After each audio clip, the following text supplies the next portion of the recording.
Welcome to the second season of Mompreneurs, where we celebrate and learn from fabulous Black women who are out here killing it as moms-in-chief, running both their households and their businesses. I'm your host, Nancy Red, and I come from a lovely lineage of Black mompreneurs in Southern Virginia. I'm thrilled to present this intimate interview series that highlights inspiring and educational stories about how women are creating incredible opportunities and generational wealth for their families. But money isn't all this series is about. Balancing motherhood, mental health, and happiness is really important too. Now, motherhood itself isn't usually a business, unless you are my next two guests. Nikki and Simona are two beautiful mom besties who are the founders of District Motherhued. Now, District Motherhued is the DMV's most influential mom community that's over 25,000 millennial moms of color strong. Hundreds of tickets to their incredible events sell out in minutes. And this booming business all started a few years ago with just an idea and an Instagram DM. I cannot wait to talk to you all. Thank you so much for being here. Hi, thank you for having us. This is so much fun. I had so much fun talking to you before, but we're saving the actual conversation for right now. Yes. So you all are the perfect partnership. I think that you are the yin to each other's yang. What you've been able to accomplish in just a few short years is nothing short of incredible. And to think, Nikki, that it all started when you slid into her DMs. It goes out down in the DMs. That's what they say. And we birthed this incredible mom community just off of a DM that I sent her. We met back in 2016. Actually, we were friends, like IG friends, but had never met. You know how you have. I've been following you all. I feel like you all are my friends. Yeah. Right, we're girlfriends. You like each other's pictures. It's like, oh, you look cute, blah, blah, blah. But we had never officially met. But I knew that we had so much in common. We're both from Ghana. We're both, at the time, we were both boy moms. We're both in PR. I'm fashion, beauty, and lifestyle. She's film. So there was just so much synergy. And I was like, I think I like this girl. Let me see if there's something that we could do together. And I'm always thinking about partnerships and ways that we can align. So I reached out to her and said, hey, I have this idea for a mom event. Not even a community, but just a one-off event for local Black moms in the DMV area.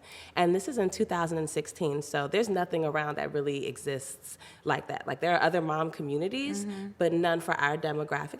Cool, young, hip Black moms. So I said, let me just reach out to Simona and see if we could work together. Mind you, I didn't know her, and I reached out to her via DM, and she said, send me an email. I sent her an email, and I broke down. You formalized, and you were like, I'm getting all these DMs. Well, I was on maternity leave. She was on maternity leave at that time. Yes. Yeah, she was on maternity leave. So the entire premise of this first event was, let's have a event based off of the movie Bad Moms, which she would have been doing film publicity for, but she was on maternity leave. So I DM her, she's like, I'm on maternity leave, but email me. So I sent her an email, I came correct, and said, I have this idea for an event, but, maybe we just meet up for coffee since we're not in a position to do this event based off of Bad Moms. Let's just meet up and see if we even like each other.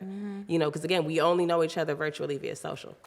So she picks the place, some spot in D.C., I don't know, a coffee shop in D.C. The coffee bar. The coffee bar. She takes all her DMs. The coffee bar right across my office. Yes. Yes, so we meet up there, and it was like instant synergy, like a connection. We're like, okay, so this could actually work. So we're talking and saying, okay, well, let's have this event. What could it look like? What could the theme be? Who would we invite? How will we promote it? But within that conversation, we realized that we were onto so much more. Within that first meeting, we knew, okay, this is going to be an event, but what else are we creating? Who are we tapping into? How do we want to serve the people that we're connecting? And then it just kind of evolved. And that's the from there. irony, because DC is Chocolate City, but the formal mom groups did not represent and that's what we always say, folks will go to DC or the DMV. Obviously, I went to Howard, right? So they'll go for Howard Homecoming, or the CBC has their annual legislative conference, ALC week, right? So folks will come to DC when it comes to Blackness, but it seems that when you had a baby or you got married, you start to move to Virginia or Maryland. I live in Maryland. You live in Maryland. But it's okay. But it's like when it comes to DC, and then you become this mom, and then you're out there. And that wasn't, our story. So for us, but it was a lot of, there were a lot of organizations like Nikki talked about. Obviously, shout out to Mocha Moms, right? Mocha Moms is a Black organization. They have established themselves. They have chapters all over. I think for us, what we were looking for, we're like, look, there's a lot of moms that hang out, but a lot of them are white. And which is great, no shade to that. but we wanted to hang out with other Black young professionals who were also getting into that family space. And we wanted to redefine that narrative. And when we would come into these white spaces, a lot of them were based off of listservs. And in order to join the listservs, you had to live in their neighborhoods, right? So it was a sense of zoning almost. And I live in Southeast DC. So where I live is like hella Black, you know? Where a lot of the listservs were in the Georgetowns and the Capitol Hills. And it's like we couldn't even find out this information of all these mommy and me events. Because they were gatekeeping, not intentionally, but when you start to zone and you have to live in places where typically Black people either cannot afford or have been moved out of based on gentrification, then we still get left out of the conversation. But we were very much the conversation, and there are a lot of moms that look like us. So like Nikki said, we talked about this one event, but through planning this one event, seemed like we were talking about an umbrella organization, which was very crazy because now looking back, that is wild, right? Like you meet strangers. We were friends, but we always talk about when you're doing community work, you're dealing with people. And if this didn't work, then it wouldn't be like we're selling this product, let's break this business and split the money. It's like we're selling community. And when you break community, you're breaking people. So it was very risky, but we believed in it. And honestly, we always call ourselves purpose partners. It was you call yourself what? Purpose partners, which is so sweet. Because you are partners with a purpose, and most importantly, District Motherhued is a nonprofit. Yes. It became that later. It evolved into a nonprofit. So quickly wrapping up this introductory story, that first meeting, we said, okay, we're going to have an event. From that first night, we went home and said, okay, we're going to figure out what exactly this is. We went home. We came up with the name for the organization. I tapped my girlfriend. She created a logo. Who came up with District Motherhued? Both of us were texting back and forth. Late night, 11 p.m. Oh, the first night we met. You just met. You're like, we got this. We're excited. Okay, let's just move forward. And I'm even kind of like astounded by the speed with which we put this all together, but I think that speaks to our professional backgrounds as well, because, you know, we're both publicists. You hit the ground running. There's an idea, we execute it, right? And you wanted to capture the energy of the moment, right? Because how many of us, and many people who are listening, have these ideas, these amazing things that they want to get done, but they don't have the partner, they don't have the wherewithal, they just let it sit in their head, and it becomes stale, or someone else does it. Exactly. And so you both realized that you had this relationship, you had this synergy, let's go. Let's go. And it wasn't even caring about who else did it. We just knew that we wanted to do our thing. So that's why it was like late night. But like you said, our background spoke to us. So quickly, when you are a PR event girl, you know, like you have to get all your marketing things in order. And we knew, like, how could we get these people to pay attention? Oh, giveaways. Like, I have a lot of film screenings, blah, blah, blah. We're texting each other, District, Mommyhood, Motherhood, Black Mom, District Motherhued. No, I said District, and he said Motherhued. And we were like, ooh. Girl, let's do it.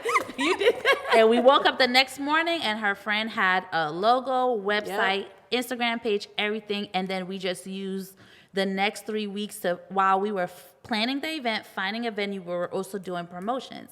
So people are starting following us. They're trying to get these giveaways, and that's kind of how we built our audience. Our first event, the Mom Loft, we opened the gates up, lines were long, and till this day, District Motherhued has been great, but we would never forget how electrifying.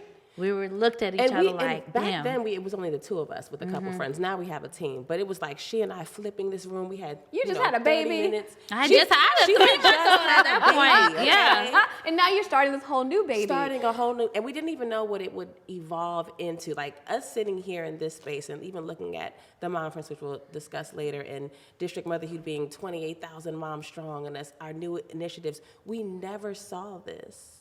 We just wanted to have one event and serve Black moms, and it's become something so beautiful. And drink some champagne. And drink some champagne. And feel a sense of community, which is important to realize that back then we were all very disparate. I mean, people weren't we weren't as community oriented. It was pioneers like you that kind of made it a safe space for us to just celebrate. Like you said, it's been 7 years of service to Black moms in the DMV, and now you've gone nationwide, which is incredible. But that first event, what's really fun is a lot of people just see where you are now with Tabitha Brown keynoting and like tickets. You sold 500 tickets to this year's event in how long? 30 minutes. 30 minutes, and that's even long. So we were on the back end. We're always on the back with me, her, and our tech guru, Adrian. We're on the back end, and we're like, she's like 100. All the VIP tickets are in baskets. This was in like 2 minutes. We're like, all the VIP tickets are. This is within 2 minutes. So like, and how much is a VIP ticket? $800. The moms, they have been budgeting, saving all year, talking to hubbies. Like they were ready. They were ready to come to the Moms Fest. This is their essence. This is their essence for moms. But that first event, it wasn't that easy. Because one thing that people get nervous about is like, okay, well, and when you're starting a business, profit is not the first thing that happens. No.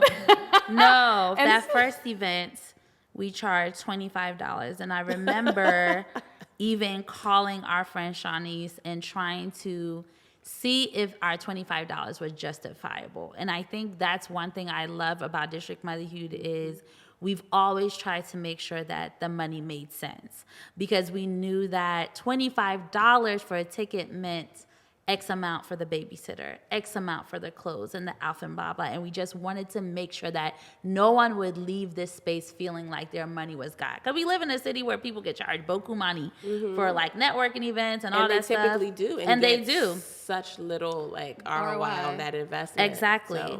So we did that. We found the venue. It was just me and her.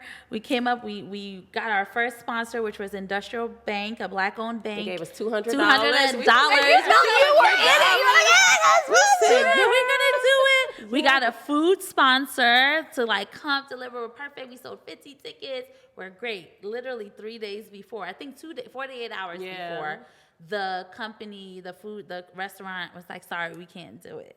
Like, girl, we ain't got no food, and we told these people. And you have charged $25. And I charged $25. You know people are expecting the food. Something. So you're at this point. It's 2 days before the event. You've got all these people coming. It's your very first event. You're already in the hole. Yeah. And you have no food. So what do you do? I cook.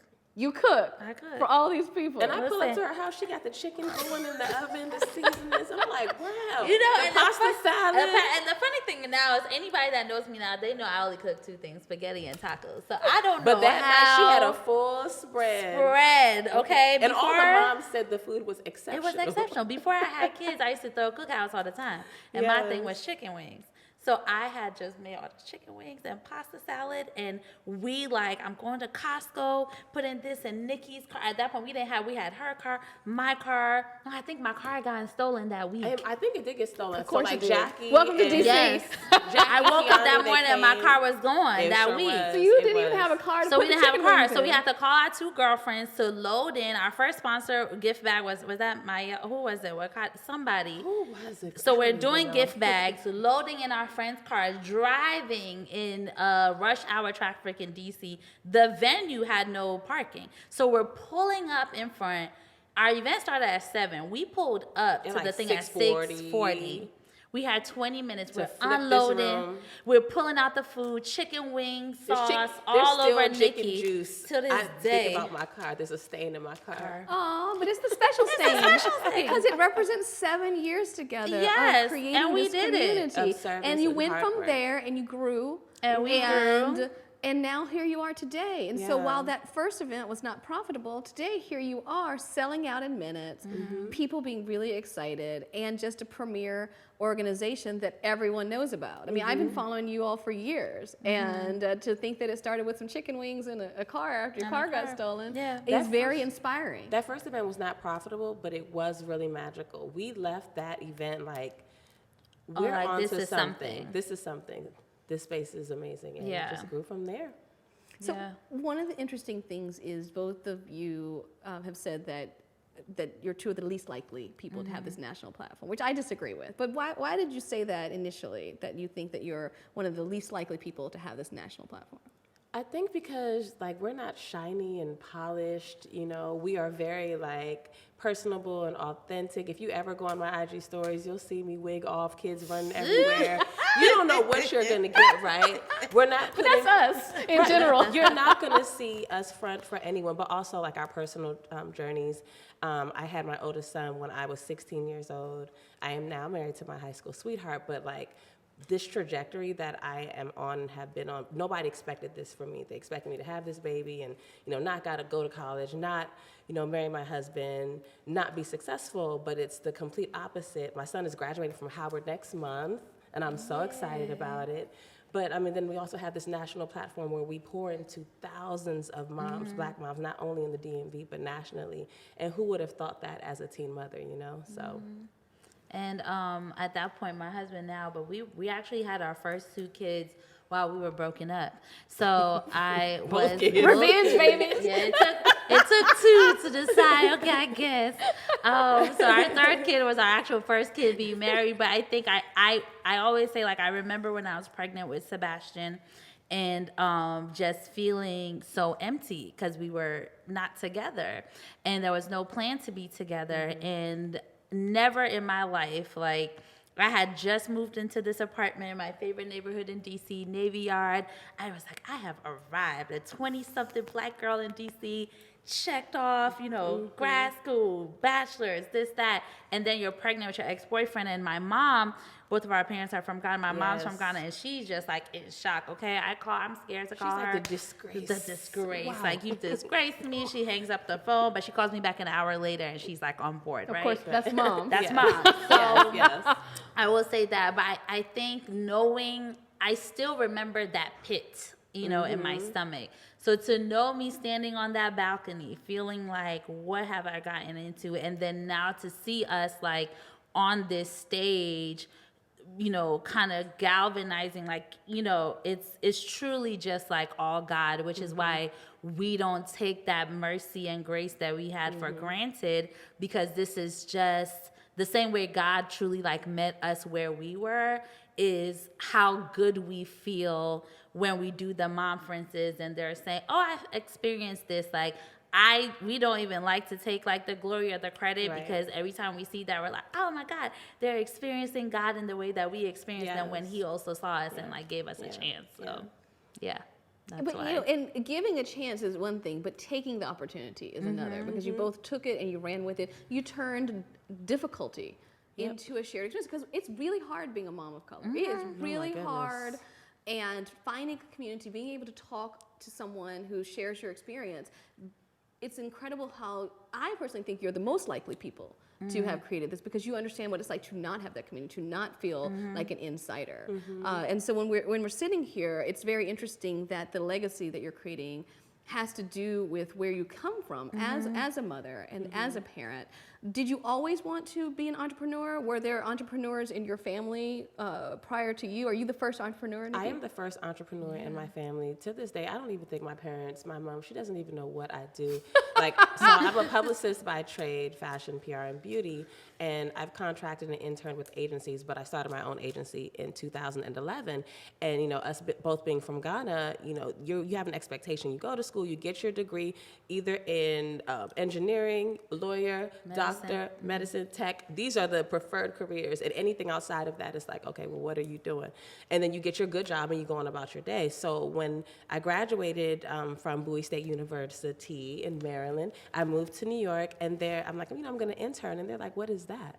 They could not understand, like, so you don't get paid, you're moving, so who's, like, they couldn't wrap their heads around it. And so just over the, you know, entrepreneurship, it's up and down. Well, so, and then the crazy thing is, you have a child. Kids. And mind you, I had a 10-year-old. So I moved to New York. My husband, then boyfriend, right, was taking care of Jalen, and he supported in us. Maryland. In Maryland. So not only you've graduated, you decided to take this internship in New York City. In New York City, and my husband is like, I mean, if you wanted, my boyfriend at the time, if you want to do this, I got you, you know.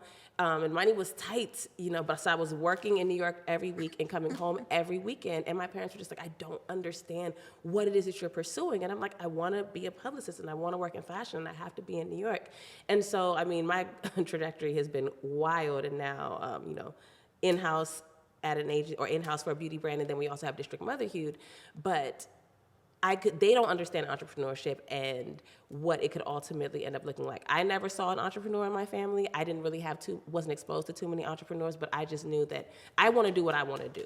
And I can make a good living doing what it is that I want to do. I don't have to follow this blueprint, so. Which is, I mean, it's a blessing that you were strong enough to have that fortitude. You tried the route. You tried in college to do what you're supposed to do. Listen, and that's it. So my dad was an entrepreneur, and my dad was Italian. He passed away when I was in college. So he moved to Ghana and started all these building construction companies. I think that when I think back, especially when my dad passes, and I'm always, whenever I'm feeling nervous or whatever, I try to channel my Renata Noce energy. But yes, I've always been a busy bee, so even when I was in college, that's actually where I met my husband. I don't think he knew at that point that I was still in school, because I was going to class and going to the iLab to create flyers for these events that I was hosting in DC. Now, how I was able to book venues is beyond me, because I was a waitress at Ruby Tuesday. So I was doing these different venues.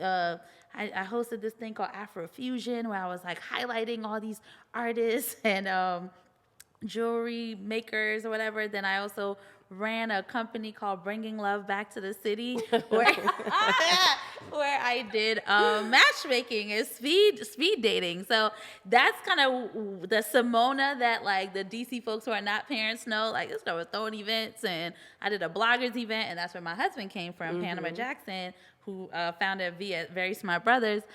He came to my event, and that's how I met him. So I did that, and then I moved on to weddings.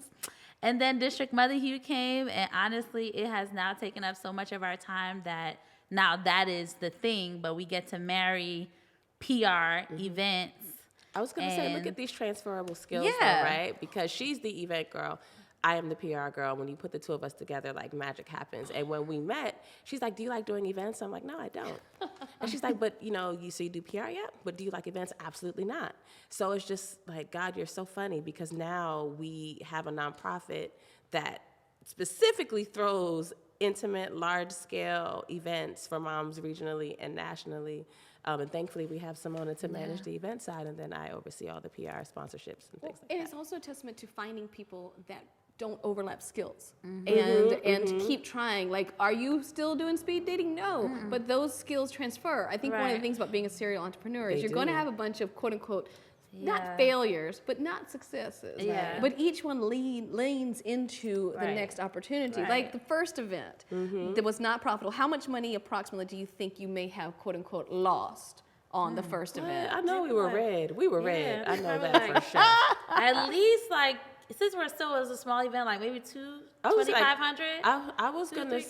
We lost money that first event, and so our husbands, we thank God for them, because my husband is especially blue collar. It's I go to work, I make money, I put my money in my 401k and all of that. And so he's like, so what are you guys doing? Why do you need money, and how do you profit from this? And we hadn't even thought about that, and that's why we shared that we've been serving Black moms for 7 years, because in the beginning, profit wasn't even really a thought. I thought we were scared to make profit. We're just no, we just out here trying to serve. And after a while, somebody was like, well, why are you charging $30 for this? This is amazing. I would charge $100. We're $100.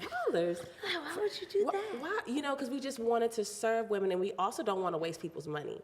I hate going to events where I have invested $100, $200, $300, and I'm I'm leaving here with this dry gift bag. And I don't think it's just money. I think we just don't want to waste our good name. And that's the complicated thing, right? Because when you are doing an intimate business like this, where it's a person based, you do have to make a profit, but you also don't want it to be at the expense of the people you're serving. Exactly. So that how did you end up coming to realize that maybe this person is right, and maybe this is something that is more than just a calling, and it's actually now, like you said, it's the top of the hustles you have. It's at the top. It wasn't until 2 years later. So we launched in 2016. We had all these events. People we're starting to go buzz on social, and press husband-funded events. Husband-funded events. There's a lot going on, but we're literally hosting all these events. It's sold out. And so on social, it was starting to buzz, and people in other cities, Atlanta, New York, Florida, they're like, bring this to our city. And we're like, okay, well, we can't. What we have in the DMV is magical, but what can we do to replicate this experience? And so then we thought about a conference. I was actually doing PR for a brand, a large ubiquitous, and they were having their annual conference. I was doing PR, and Simona was there. And she's walking around, this is in 2017, and she's like, you know what, we're gonna have our own conference one day. Look at this. We're looking at all the sponsors and activations. It was at the convention center. This is August 2017. December 2017, we said, okay, we'll have this conference because we want to bring this amazing motherhood experience to moms outside of the DMV. Now, this is on an IG Live. Because that's how she does. Like, she just says stuff, and then we have to commit to yourself it. up. We have to commit to it after she's put it out there. Like, we're just talking about all our programming, and I was like, yeah, and then we're also gonna have a conference. And I'm looking at her like, what? And Nikki's looking at me like, a conference. I said, Why yes. are you doing So this? we're gonna have a conference, and like she's texting me like, shut up. I said, no, we said it. We don't have to back it up now. You have to claim it sometimes, Yeah. otherwise you won't take it. Otherwise you would, and that's how we've operated. No, this is because true. we've said it. It's like, well, we put it out there And see, now. that's so We entrepreneurial. have to commit to it. You just have to, and you just put your foot in it. Put your foot And in you it. just hope the next foot doesn't land in quicksand. Listen, and Yeah. so we went through the whole process of putting together the mom friends. We found our mom squad on social media. How did you come with the name Mom Friends? We just thought We mom just thought conference. mom conference, It was like the yeah. mom friends, cool. And somehow, like, nobody had it, so we just were like, we're registering it. We went ahead and registered it. We put out a call on Instagram again, good old Instagram, Old Faithful. We found our mom squad, 25 moms. They were the inaugural mom squad, which is the planning committee. And these are 25 skilled Black mothers, right, across sectors, tech, PR, marketing, graphic design, event management, you name it. Like, it's a very dedicated, committed group of women. They helped us execute that first year. That first year, our husbands paid. We had some sponsors. We did. We, put together a deck. We pitched. Yeah. The venue believed in us. They worked with us with the pricing and everything. And when we stood on that stage, the first year was 250 moms, and we couldn't believe it. We were like, 250 women flew from all over the nation to come to DC to experience what we have built here. And it was incredible. But that first year, we were again in the red. We were probably like 10K in the red that first and year. the most important thing about it, I was getting married in October. She was getting married, and So she owed her husband 5K. I was like, they said they're going to send the sponsorship.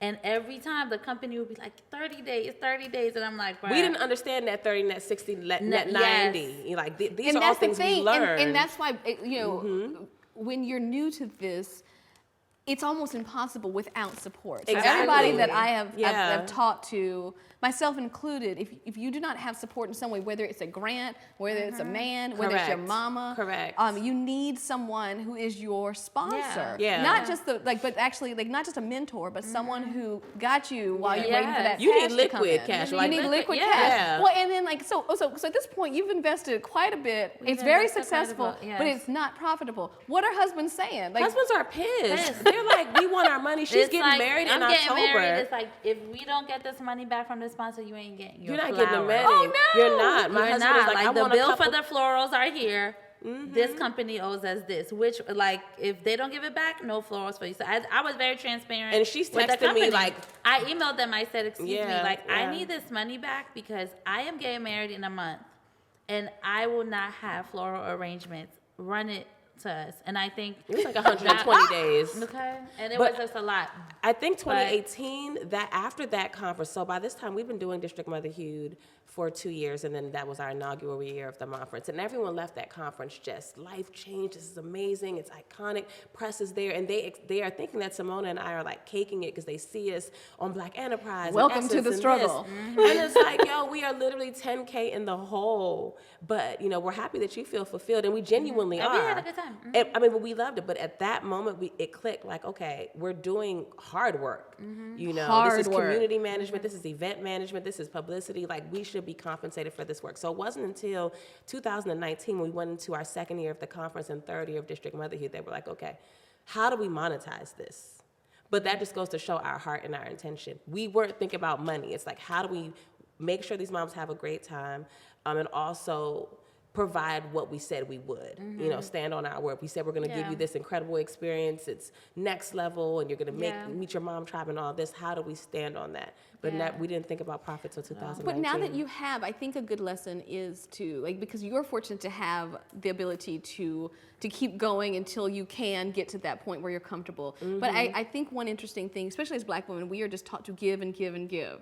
And having the confidence to say, I should be paid for this is very hard when it's personal because, everyone's always asking for the hookup. And in some ways, the Mompreneurs was a hookup. But you have to be confident in the fact that it was worth paying for. And what you saw was people were happy to provide you with the amount you deserved for everybody to win.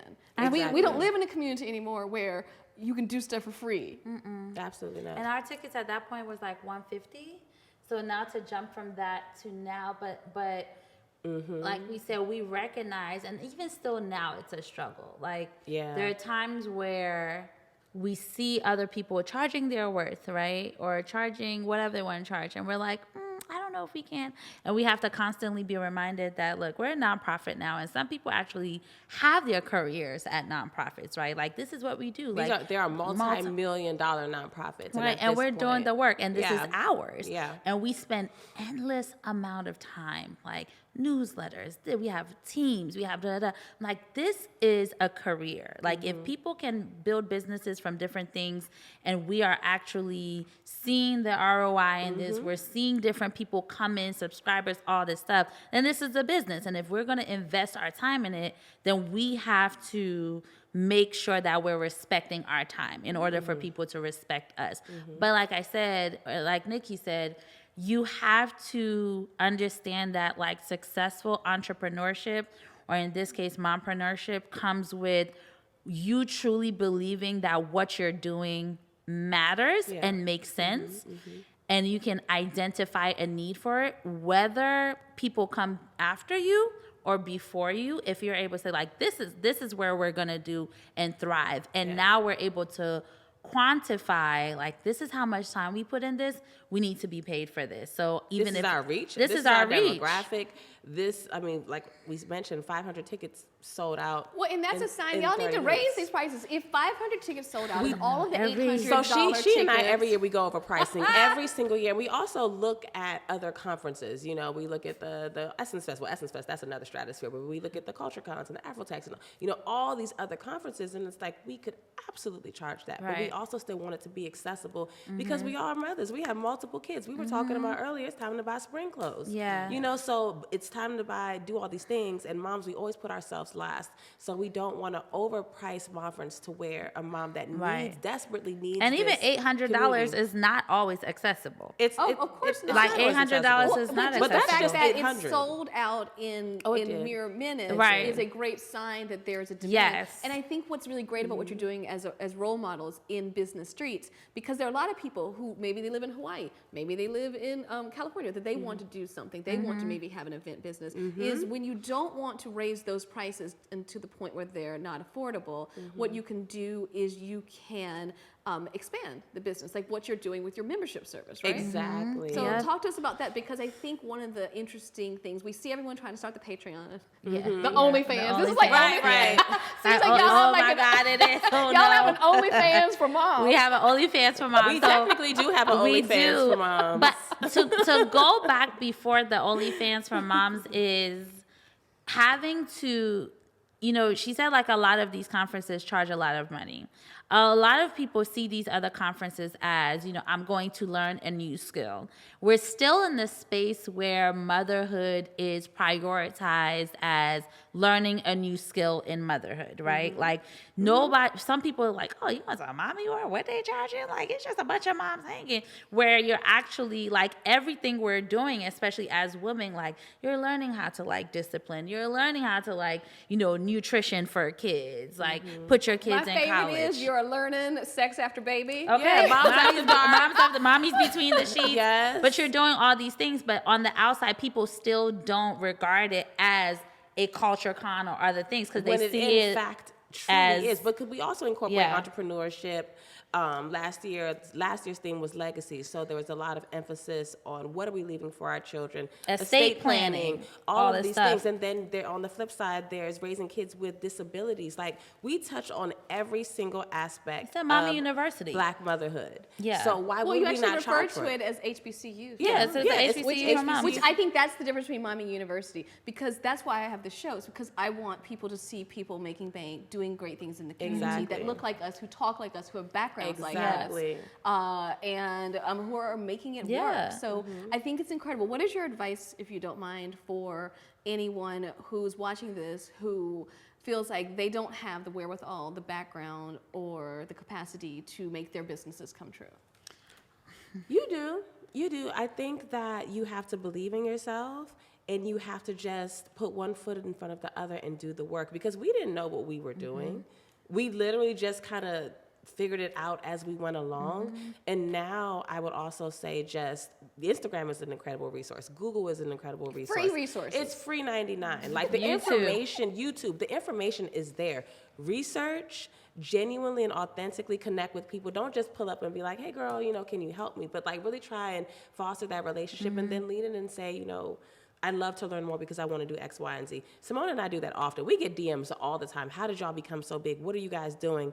Which is actually the wrong question to ask, because, we started. What's the right question? The right question to ask is, I want to create this community in my area. Do you have any suggestions? Not how did y'all get so big? That's right. Or like, how can I duplicate? How can I They're like, replicate can what you you're give doing? us this, like what you guys are doing here? And I think it's important to note that, like, if you're looking at video recaps and pictures, It's a highlight reel. It's a highlight reel, and it's also speaking to the audience of the DMV. Right. I do not know your audience in Utah or in North Carolina. Or Atlanta. Or in wherever, Atlanta. yeah. So you have to determine what is it that you truly want to do, who's your audience, and then we can go from there and probably understand your skill set, and then we can let you know like who to hire or what we recommend to fill in the gap. We're always happy to talk. We're always happy to share lingo that can get sponsors and companies to come on board. But you got to do give the work. grants. You got to do the and work first, though, sponsorships. because before we were even really pitching and doing all of this, we were still doing the work. But we're PR and event girls, and a lot of That's people true. are That is- not like that. that is a This cheat true. code. So no, Yes. there's a That's cheat a cheat code. code for it's a sure. cheat code. It's a Also cheat having code. awesome partners is a cheat code. So what Yes. we're gonna do is we're gonna say thank Yes. you, husbands. That part. Oh yeah, that's number one. Thank you for that. Goodness Yes. gracious. Well, thank you two so We're much. This has excited. been so much fun. Yes. And District Motherhued, people can't get tickets. So, talking about it. Well, you can't get tickets to the To the Mompreneurs Mompreneurs, this year, yeah. but with District Motherhued, we have a lot of staple events coming up. So if you subscribe to the newsletter, go to the website, you can come to Mommy on Blanc or Mom's Giving. But then you can also just kind of check in with us. We do a lot of meal trains for moms who just had babies, where we pair you up with a mom in our community. They're stuck with you for 3 weeks just to make sure you're good, you don't have no postpartum blues, and then we make sure that your family has, a meal train for those 3 And weeks. then really quickly, the OnlyFans for moms is the society, right? Yes, District Yes. Motherhued Society annual membership. We just onboarded cohort 4. So now you have like over 160 It's members. 166 members, I believe, and Yes. annual basis. So you can go to the website. It's for moms who are familiar with District Motherhued but want a more intense, intentional way. experience, and Yeah. they help us expand our philanthropic footprint in the DMV area and beyond. So that's why they kind of come on board. I love it so much. Thank you so much, Thank Nikki you. and Simona. Yes. Oh my goodness, this has been another incredible episode of Mompreneurs. Make sure you watch it on MadameNoire.com and listen and follow Mompreneurs wherever you get your podcasts and at urban1podcast.com. For more information on District Motherhued, visit districtmotherhued.com. That's where you can get information on the Mompers and the OnlyFans for Moms, the society. Thank you all so much. Thank you so much. Really what It really is. It's like, okay, I never thought about it I need access. until today. Dang, I never thought But about wait it like until that. they hear this. They're going to be like, wow. OnlyFans for moms. It is. Thank you for having me. Oh, you guys are amazing. So much This is fun. fun. Thank you.